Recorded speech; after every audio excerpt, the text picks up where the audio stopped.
সালামু আলাইকুম। Hi friends, কেমন আছেন? আমি ফাইজুল। আবারও আজকে নতুন বিষয় নিয়ে আপনাদের সামনে। আজকে খুব গুরুত্বপূর্ণ একটা ফার্স্ট এইড নিয়ে আলোচনা করব। বিষয়টি হচ্ছে আগুনে পুড়ে গেলে আমরা কি করব?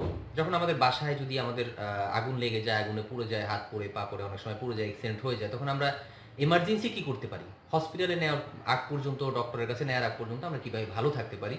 এ বিষয় নিয়ে আলোচনা সকলের জন্য জানা গুরুত্বপূর্ণ। আশা করি ভিডিওটি প্রথম থেকে শেষ পর্যন্ত দেখবেন।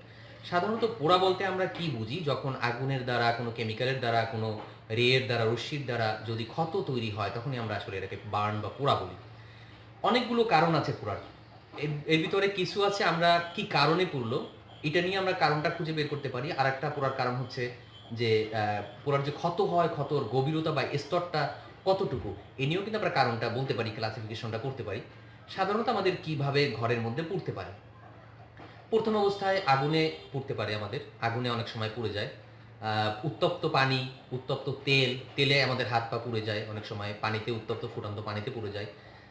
অনেক সময় বিভিন্ন কেমিক্যালের বিভিন্ন অ্যাসিড কেমিক্যাল, এই কেমিক্যালের সংস্পর্শে আমাদের পুড়ে যায়। বিভিন্ন রের কারণে আমাদের ক্ষতিকারক রশ্মির কারণে আমাদের শরীর পুড়ে যেতে পারে।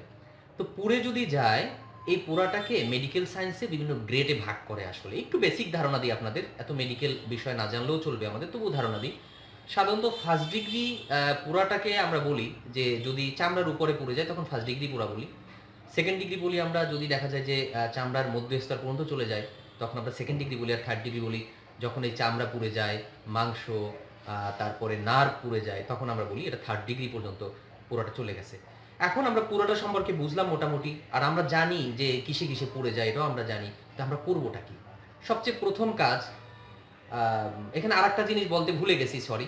আগেই বলা উচিত ছিল যে ইলেকট্রিসিটির কারণেও কিন্তু আমাদের অনেক সময় পুড়ে যায়। হ্যাঁ, ইলেকট্রিক লাইনে, কারেন্টের লাইনে হাত লেগে অনেক সময় পুড়ে যায়। তো আমরা কি করব? প্রথমে হচ্ছে উৎসটা আমাদের বন্ধ করে ফেলতে হবে। আগুন লাগলে আগুনের উৎস বন্ধ করে ফেলতে হবে।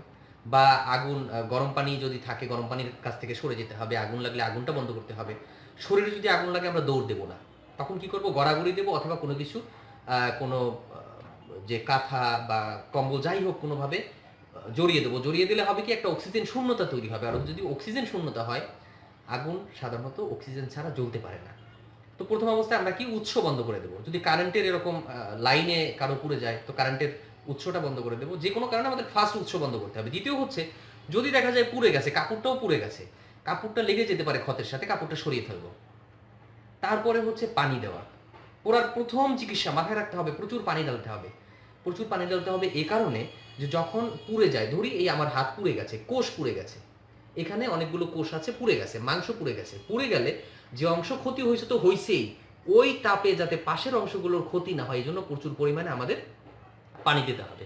যদি অ্যাসিড লাগে কোনো কারণে, অ্যাসিডের কারণে পড়ে, কোনো কেমিক্যালের কারণে পড়ে, তাতেও যদি আমরা প্রচুর পরিমাণে পানি দেই, এই পানির কারণে অ্যাসিডের যে কার্যকারিতা আছে, অ্যাসিডের যে যেভাবে কাজ করে, এই কাজটা আর করতে পারে না। তখন অ্যাসিড পাতলা হয়ে যায়, অ্যাসিডের কার্যকারিতা নিউট্রালাইজ হয় আর কি, টোটাল যে কথাটা।